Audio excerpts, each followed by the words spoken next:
السلام علیکم ناظرین، امید کرتی ہوں آپ سب خیریت سے ہوں گے۔ جو لوگ میرے چینل پر نیو ہیں ان سے گزارش ہے کہ میرا چینل سبسکرائب کر دیں اور گھنٹی کا بٹن دبا دیں۔ آج ہم آپ کو ایک ڈرانی کہانی سنائیں گے، تو اپنی ویڈیو کا آغاز کرتے ہیں۔ بھوت، روحیں اور آسیب، حقیقت کیا ہے؟ ایک سرکٹا بھوت اکثر آدھی رات کے وقت گاؤں کے شہر کو جاتی بڑی سڑک پر دکھائی دیتا اور آنے جانے والوں کو نقصان پہنچایا کرتا تھا۔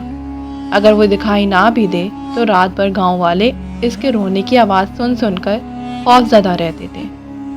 تب گاؤں کے چند جوانوں نے اس بھوت کا کھوج لگانے کی ٹھانی۔ انڈیا کا ضلع نینی تال میں ایک گاؤں ہے، ایمبر وکا۔ اس گاؤں کی وجہ شہرت یوں تو پان کے پتے ہیں، جنہیں بیشتر آبادی کاشت کرتی ہے، اور پھر یہ پتے ملک بھر میں اور بیرون ملک سپلائی کیے جاتے ہیں۔ لیکن کچھ عرصے کے لیے اس کی شہرت ایک اور وجہ سے بھی ہوئی، اور وہ ایک سرکٹا بھوت تھا جو اکثر آدھی رات کے وقت گاؤں کے شہر کو جاتی بڑی سڑک پر دکھائی دیتا تھا اور آنے جانے والوں کو نقصان پہنچایا کرتا تھا۔ اگر وہ دکھائی نہ بھی دے تو رات بھر گاؤں والے اس کی رونے کی آواز سن سن کر خوف زدہ رہتے تھے۔ تب گاؤں کے چند جوانوں نے اس بھوت کا کھوج لگانے کی ٹھانی اور ایک رات اکٹھے ہو کر اس طرف چل نکلے جدھر یہ بھوت اکثر دکھائی دیتا یا اس کی آواز آتی تھی۔ ان میں ایک نوجوان اوم تارا تھا، جسے کالے جادو کی کچھ جان پہچان تھی، اور وہی باقی جوانوں کو اپنے ساتھ لے کر آیا تھا۔ اسی نے بعد ازاں ایک اخبار کو اپنی کہانی سنائی۔ وہ نوجوان ایک جگہ درخت کی اوٹ میں ہو کر بھوت کا انتظار کرنے لگا۔ رات گہری ہو گئی تو ان نوجوانوں کو فاصلے پر وہی آواز سنائی دی، جیسے کوئی چیخ رہا ہو اور جیسے کوئی شدید تکلیف میں مبتلا ہو، اور انتظار کرنے لگے کہ کیا واقعی بھوت ظاہر ہوتا ہے یا پوشیدہ رہتا ہے۔ آخر انہوں نے فاصلے پر ایک ہیولا دیکھا جو آہستہ آہستہ ان کے قریب ہو رہا تھا، اور اس بات میں بھی اب کوئی شبہ باقی نہیں رہا تھا کہ آواز اسی ہیولے کی سمت سے آ رہی تھی، اور یہی وہ بھوت تھا جس کے خوف نے سارے گاؤں کو اپنی لپیٹ میں لے رکھا تھا۔ جب وہ ہیولا قریب آیا تو نوجوان ایک دم سے کود کر سامنے آ گئے اور اس ہیولے کی طرف بڑھے۔ یہ دیکھ کر ہیولا ٹھٹکا اور فوراً ہی معاملے کی سنگینی کا اندازہ لگا کر واپس ہو گیا اور بھاگنے لگا۔ لیکن نوجوان جانتے تھے کہ ایسا ہو سکتا تھا، اس لیے انہوں نے اسے بھاگنے کی مہلت نہ دی اور جلد ہی اسے جا لیا۔ تب انہوں نے دیکھا کہ وہ ان کے گاؤں ہی کا ایک کسان تھا اور اپنا سر چادر میں ڈھانپے ہوئے تھا۔ نوجوان کو جب اندازہ ہوا کہ یہ بھوت نہیں تھا بلکہ ان کا جانا پہچانا شخص تھا تو انہوں نے اسے زد و کوب کرنا شروع کیا۔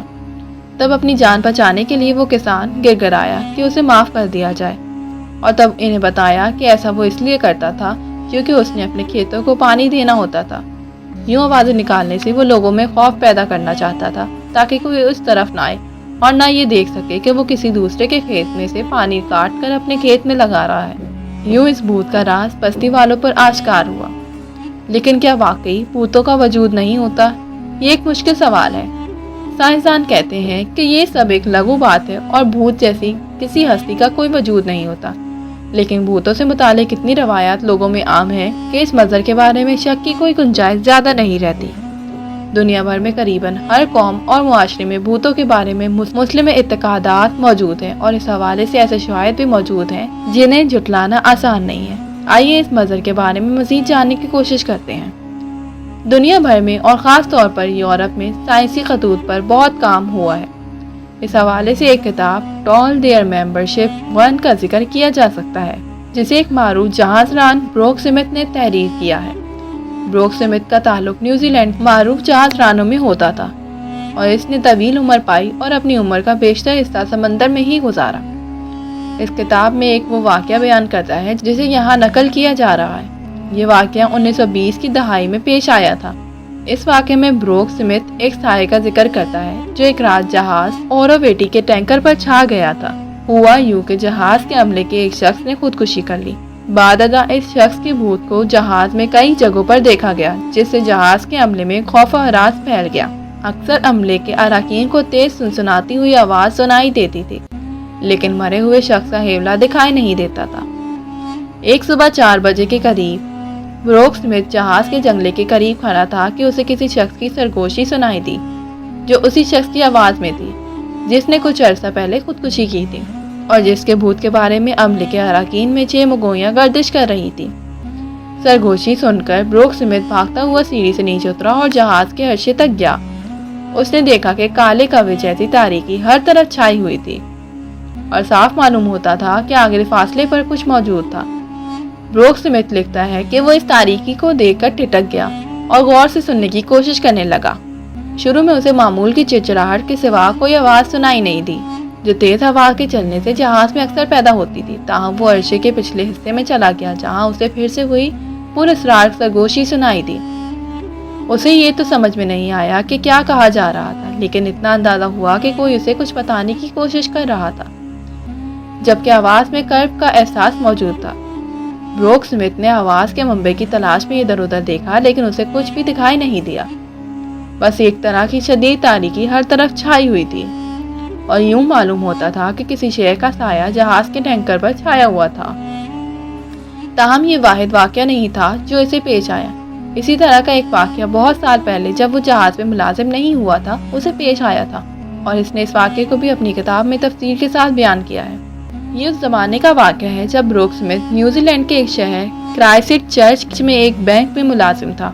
اسے بینک ہی میں اوپر کی منزل میں ایک فلیٹ رہائش کے لیے ملا ہوا تھا۔ بینک نے اسے ایک ریوالور بھی دیا ہوا تھا جس کا مقصد یہ تھا کہ وہ بینک کی حفاظت کرے اور اسے ڈاکوؤں کے ممکنہ حملے سے بچائے۔ اس حوالے سے اسے چوکنا رہنا پڑتا تھا۔ بروک سمتھ نے ڈاکوؤں سے متوقع مقابلے کے پیش نظر ریوالور چلانے کی ریاضت بھی خود کو بہم پہنچائی تھی، اور وہ ریوالور کو ہمیشہ اپنے پاس ہی رکھتا تھا، خاص طور پر رات کو سوتے وقت۔ وہ ریوالور اپنے سہانے کے پاس ہی رکھتا تھا۔ ایک رات وہ کسی شور کے نتیجے میں اچانک بیدار ہوا اور اس نے دیکھا کہ اس کا سانس پھولا ہوا تھا، لیکن یہ دیکھ کر اس کی سیٹی گم ہو گئی کہ اس کے بستر کے پاس سفید کپڑوں میں ملبوس ایک عورت عبادت کر رہی تھی اور دعا مانگ رہی تھی۔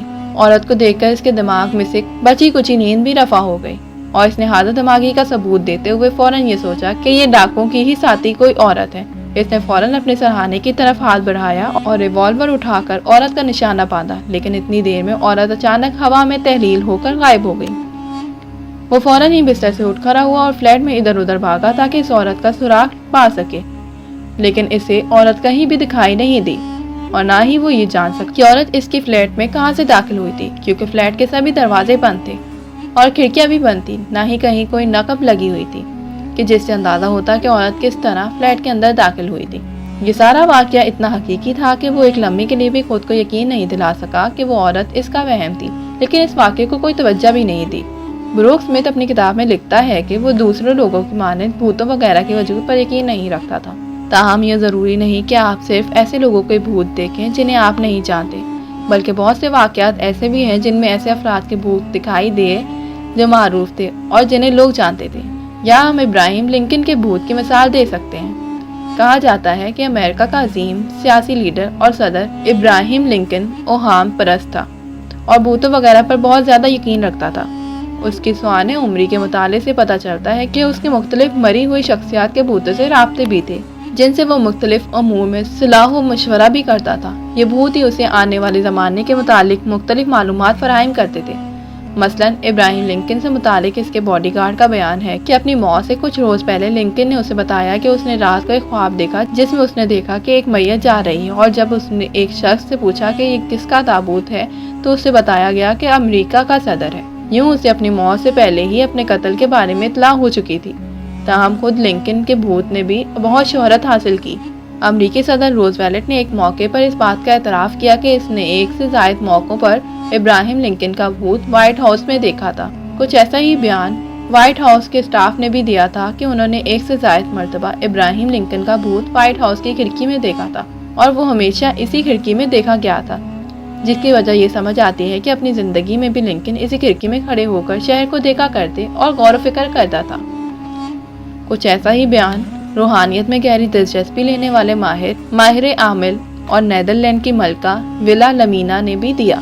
اس کے بیان کے مطابق وہ ایک روز لنکن کے کمرے میں سونے کے لیے گئی تو رات کے کسی پہر اسے دروازے پر دستک سنائی تھی۔ اس نے دروازہ کھولا تو سامنے لنکن کھڑا تھا، لیکن فوراً ہی منظر سے غائب ہو گیا، اور ملکہ کو ایسا لگا کہ جیسے وہ نیند میں ہونے کی وجہ سے یہ ہیولا دیکھ پائی تھی۔ لیکن یہ واقعہ ملکہ ولا لمینا ہی کے ساتھ پیش نہیں آیا، بلکہ ایک بار ونسٹن چرچل بھی لنکن کے کمرے میں سونے کے لیے گیا تو اسے بھی وہاں کمرے میں لنکن کا بھوت ایک طرف کرسی میں بیٹھا دکھائی دیا۔ اس کے بعد سے لنکن کے کمرے کو آصف زدہ قرار دے دیا گیا۔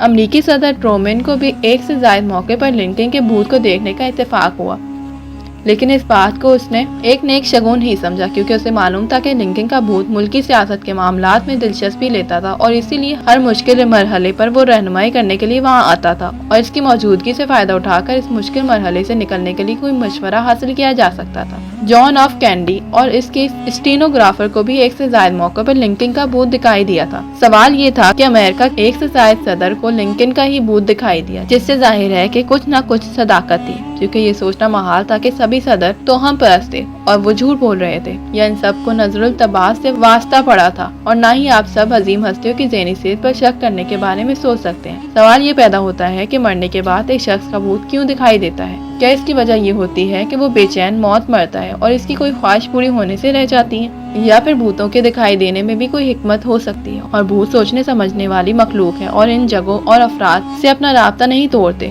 اور ان کے آس پاس آتے جاتے رہتے ہیں۔ بھوت اصل میں کسی ہونے والے واقعے کی پیشن گوئی کی صورت میں بھی دکھائی دیتے ہیں۔ یوں بھوت اپنا وجود کھو دیتے ہیں اور وہ کسی اعلیٰ طاقت کے کارندے کی حیثیت اختیار کر لیتے ہیں۔ تاہم بہت سے واقعات بھوتوں کے بارے میں ایسے ہیں جن میں کسی افراد کا بھوت اس کی موت کے فوراً بعد اس کے جاننے والوں کو دکھائی دیا، جس کا مطلب انہیں یہ اطلاع دینا ہوتا تھا کہ وہ مر چکے ہیں۔ ایسا ہی ایک واقعہ یوں ہے۔ 1973 کی ایک صبح بلینڈ فورڈ کی رہنے والی مسز مارتھا اپنے گھر کے باغیچے میں پھولوں کو پانی دے رہی تھی کہ اس نے اپنی سب سے چھوٹی بیٹی کی موجودگی وہاں محسوس کی۔ اسے لگا جیسے کہ اس کی بیٹی وہاں ایک جگہ سے دوسری جگہ تک گئی تھی، اور اس نے واضح طور پر سنا تھا کہ وہ اس کو الوداع کہہ رہی تھی، اور الفاظ یوں تھے کہ گڈ بائی مارتھا۔ ان الفاظوں میں کچھ ایسی بات تھی کہ مارتھا کو فوراً ہی احساس ہوا کہ اس کی بیٹی کے ساتھ کچھ افسوسناک واقعہ ہو چکا تھا، اور یہ خیال اس کے ذہن میں آیا کہ کہیں اس کی بیٹی فوت تو نہیں ہو گئی تھی، جبکہ بعد میں اسے معلوم ہوا کہ اس کی بیٹی کیلیفورنیا میں ایک کار ایکسیڈنٹ میں ہلاک ہو گئی تھی۔ اکثر ایسا ہوتا ہے کہ جب ہمارا کوئی عزیز فوت ہوتا ہے تو اس کی موت کے بعد کچھ عرصے تک اس گھر میں جہاں وہ شخص رہتا رہا تھا اس کی موجودگی محسوس کی جاتی ہے۔ انڈیا کے اسطوریات کے مطابق اسے اوبرا کہا جاتا ہے، جو کسی فرد کی روح جیسا ہی ایک وجود ہوتا ہے اور اس کے مرنے کے بعد اس کی پسندیدگی جگہ پر کچھ عرصے کے لیے باقی رہ جاتا ہے۔ بہرحال ان تمام واقعات سے ایک بات واضح ہے کہ بھوتوں کی طرح کی کوئی شے موجود ہے جو لوگوں کو مختلف صورتوں میں دکھائی دیتی ہے۔ یہ بھوت بھی ہو سکتی ہے، کسی کی روح بھی، اور ہمارے اپنے ہی دماغ کی کسی ایسے حص کی کارستانی بھی ہو سکتی ہے جو عام حالات میں مخفی رہتی ہو، اور جو ہی کوئی عزیز فوت ہوتا ہے تو بیدار ہو جاتی ہے، اور ہمیں ایسے اوہام ہوتے ہیں جیسے وہ شخص موجود ہو، اور جیسے ہماری بہت سی حسیات کا تعلق زندہ لوگوں سے ہے، اسی طرح ہماری اس مخصوص حص کا تعلق مر جانے والے افراد سے ہوتا ہے اور یہ ان سے رابطہ پیدا کر لیتی ہے۔ تو یہ تھی ہماری آج کی ویڈیو، ملتے ہیں اگلی ویڈیو میں، تب تک کے لیے اجازت دیجیے، اللہ حافظ۔